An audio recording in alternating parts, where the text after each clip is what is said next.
Good morning, it's Andy Protheroe and Slewing. Come on, boy. Nice to be back in the UK.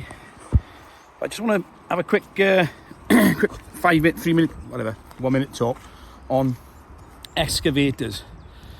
The use of excavators.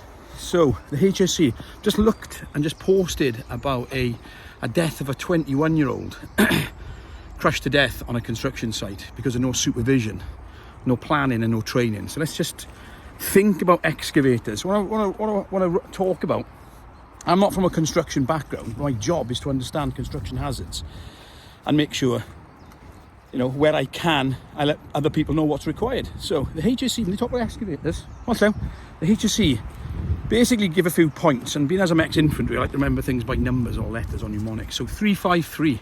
So what do we mean by 353? The first three, people are most likely to get hit or killed and injured by an excavator when it's moving, i.e. driving forward or reversing, when it's slewing, so when it's moving like that, it crushes somebody, or when it's working, so getting hit by the bucket or the bucket falling on somebody's head.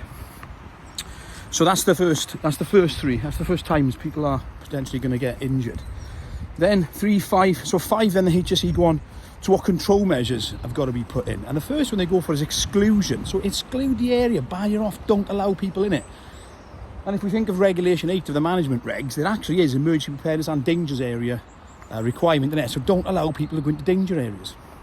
So exclusion zone, we think about exclusion zone all the way around. Then we've got in a directly around the vehicle, where the vehicle is moving again, and that's talking about your clearance. That's your clearance for your slewing. Visibility, then picture yourself, that's number 3, picture yourself sitting on that vehicle, on that piece of plant, and do you have visibility? Does your plant have the right visibility requirements on it, i.e. mirrors, X, Y and Z? So that's the third one. Then we're looking at plant marshalling. So you've got somebody standing at a distance and actually keeping an eye on what's going on. You don't want to be behind the vehicle, you can run over yourself. But plant vehicle marshallers, that's really important. And then the last one is then where that bucket falls off. So very similar to the first one, but that's the control measures. So that's 5, 3 and 3. The final 3 is then about training. So who requires training? So obviously the vehicle plant person driving it, they require training, and certificates are available, aren't they? So yes, they must be trained to use or operate the vehicle.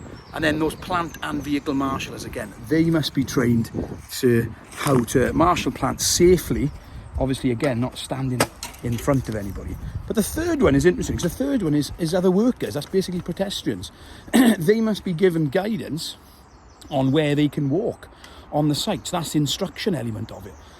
And that's what the HSE, the last 3 there, is the training and competence. When people talk about competence, skills, knowledge, ability, training and experience, we're actually also talking about the guidance and instruction given to personnel going on site.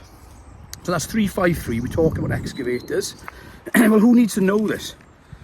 I don't know if you cover that on your SMSTS fully, but I can tell you who does need to know it is health and safety consultants, those people giving guidance. Now, you're not going to cover that in any type of memorable depth on an e-bosh.